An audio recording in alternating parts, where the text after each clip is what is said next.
What's up guys, JV2017 here, and today we're taking another look at the Far Harbor DLC trailer, and more specifically at the mysterious synth towards the end. Since I uploaded my initial trailer analysis video, and link in the description below if you missed that, I've seen a lot of theories and ideas on who this synth might be. So in this video, we'll explore these theories to try and nail down some facts among all of this speculation. Starting off, we know that we're heading to Far Harbor with Nick Valentine because his agency has a new case. We saw from the story achievements that there is a couple whose daughter is missing and the Valentine Detective Agency is on the case. We also hear that the mother in the beginning of this trailer is saying, "Please bring my daughter home," so we know that's actually a thing. We also know that there's some sort of larger conflict between a colony of secret synths, the Children of Adam, and the townsfolk of Far Harbor. A lot of this is touched on vaguely throughout the trailer, but I wanted to replay one bit that some of you more observant viewers caught in my trailer analysis video.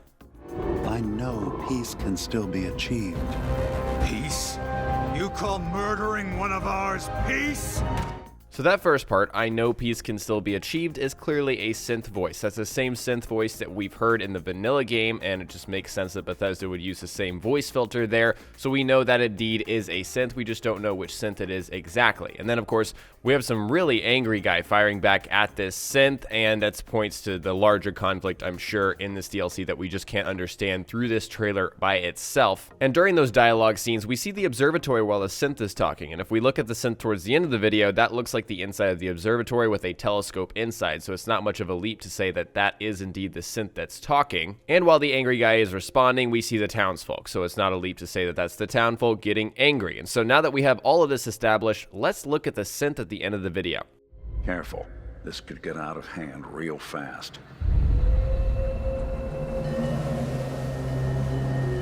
That's all we really have to go on at this moment in time. I wanted to pause in the observatory, the first scene, first off, to point out again the telescope there. We know that's the observatory. You can tell the dome shape of this area once again is the observatory. And also, look at all of these computers. These computers look really advanced, not like much of what we already see in the Wasteland already. It does, however, remind me of something we would see in the Institute, and that's not much of a leap because, once again, this is a synth since originated in the Institute. So, hey, maybe this synth escaped and then was able to bring all of its knowledge here, establish some kind of base camp, some kind of base, and control a secret colony of synths. And then for a split second, we get to see the synth up close with Nick saying this could get out of hand real fast. The initial observation for most people and theory is that this is Nick. Somehow Nick is transplanted and all of this machinery is attached to him, and for some reason this synth is Nick. I don't think those theories are that crazy, because if you do a side-by-side comparison like this, Nick Valentine's facial structure is almost the same, and it could just be that Bethesda's using the same model, for some reason whatsoever. I don't really know why they would do that. It could point to some relation between these synths, or it could very well be Nick Valentine. We don't know, but take a look at that scar. Look at the two scars. It's kind of like the V formation. We've got the big scar on the left side, or I guess it would be the character's right cheek. This has to confirm one of three things. One, it's Nick Valentine. Two, this synth is somehow related to Nick Valentine. Or three, Bethesda used the same model as I just said. It's got to be one of those things. I can't see any other possibility. Once again, Nick says this could get out of hand really quickly, and the thing is, we don't know what he means by that. We don't know if that indeed confirms that this is Nick and somehow hooking him up to some sort of device, maybe hooking him up to the observatory itself, if we want to go wild with the speculation, causes some kind of side effect or some kind of consequence. Personally, I hope that it's not Nick Valentine. I would really like to see a new character, some kind of new story to explore, although Nick Valentine is an interesting character already.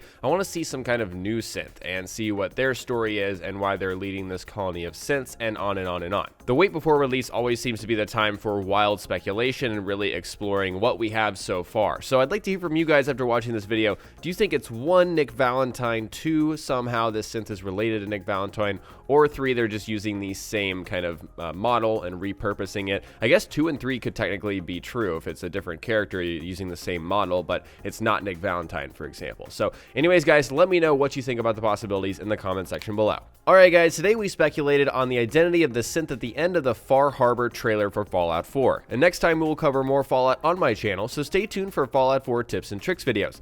If you learned something new or enjoyed this video, remember to hit that like button, I would really appreciate it. And don't forget to subscribe for Far Harbor DLC, my survival mode playthrough, Bethesda.net mods, and general tips and tricks videos. Talk to you guys next time. Peace!